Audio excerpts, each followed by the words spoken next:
সে অনেক দিন আগের কথা। আমাদের ঘরে নতুন একটা ইলেকট্রনিক আইটেম আসছে, তো ওইটাকে উদ্ভাবন করতে হবে, যেভাবে হোক কিছু একটা বানিয়ে আর কি উদ্ভাবন করতে হবে। তো মানে ভাবতেছিলাম কি দিয়ে আর কি উদ্ভাবন করা যায়। তো অনেক ভেবে চিন্তে আর কি ডিসিশন নিলাম যে প্যাটিস বানাবো। তো সেই উদ্দেশ্যে এখন লেগে পড়তেছি।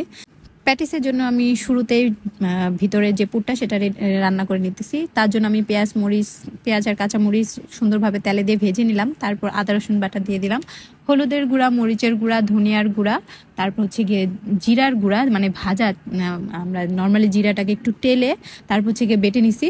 তারপর লবণ দিয়ে সেটাকে সুন্দরভাবে কষাইতে হবে, মানে স্মেলটা যাতে সুন্দর চলে আসে অ্যান্ড তেলটাও যেন একদম উপরে চলে আসে, তাহলে বুঝবেন যে আপনার কষানো পারফেক্ট হয়ে গেছে। তারপর আমি চিকেন নিয়ে নিছি অ্যান্ড চিকেনটা আমি ছোট ছোট টুকরা করে নিছি, এতে মশলাটাও ভিতরে ঢুকবে অ্যান্ড খেতেও খুব মজা লাগবে। তো সুন্দর মতো যখন নাড়াচাড়া কিছুক্ষণ করব, তারপর দিয়ে দিচ্ছি হচ্ছে গিয়ে গোলমরিচ দিয়ে তারপর আবার একটু নেড়ে চেড়ে তারপর দিয়ে দিলাম হচ্ছে কুচি কুচি কুচি কুচি করে রাখা গাজর দিয়ে 2টা শুকনো মরিচ দিয়ে দিলাম। তারপর যেহেতু নর্মালি গাজরের ভেতর থেকে পানি বের হয়, তো সেই পানিটা আমি আগে কিছুক্ষণ রান্না করে কষায় শুকাই নিছি। তারপর হচ্ছে গিয়ে সিদ্ধ হওয়ার জন্য গোস্তটা অ্যান্ড গাজরটা পুরোপুরি সিদ্ধ হওয়ার জন্য আরেকটু পানি দিলাম অল্প পরিমাণে, সেটা দিয়ে এখন সেটা রান্না করছি। সেটা শুকায় যাওয়ার পর এখন হালকা একটু ধনেপাতা দিয়ে দিলাম। ধনেপাতার ফ্লেভারটা আপনাদের কাছে ভালো না লাগলে নিশ্চয়ই অ্যাভয়েড করবেন। তারপর এখন যে ডোটা আমি রেডি করে রাখছি, ডোটা আমি আধা ঘন্টা রেস্টে রাখছিলাম। তারপর হচ্ছে গিয়ে এটা আমি সুন্দর একটা শেপ দিয়ে নিয়েছি, চারকোনা করে ত্রিকোণাভাবে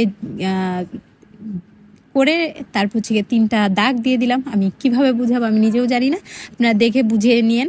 আর যদি বেশি ভালোভাবে বুঝতে চান তাহলে ভিডিওটা স্লো করে আস্তে আস্তে বুঝে নিয়েন যে আমি কিভাবে করছি।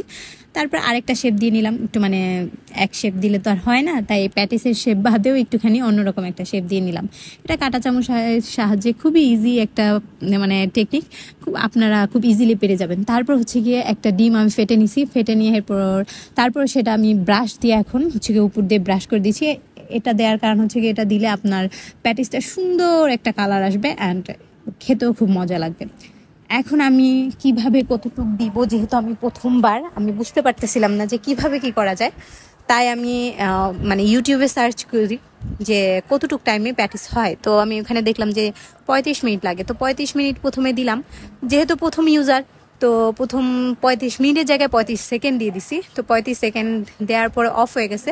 তো আমি বুঝলাম না যে অফ হলো কেন। পরে বুঝলাম যে সেটা 35 সেকেন্ড দেওয়া হয়েছিল।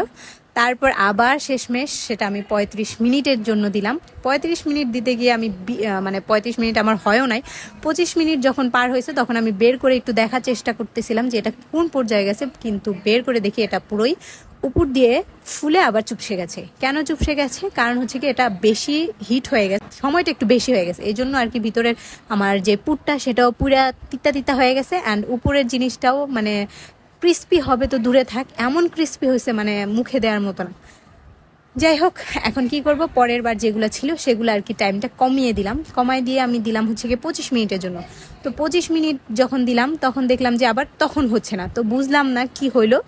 তারপর 25 মিনিট পরে আবারও 5 মিনিট দিয়ে তারপর হচ্ছে অবশেষে আমার প্যাটিসটা কোনো রকম হইলো।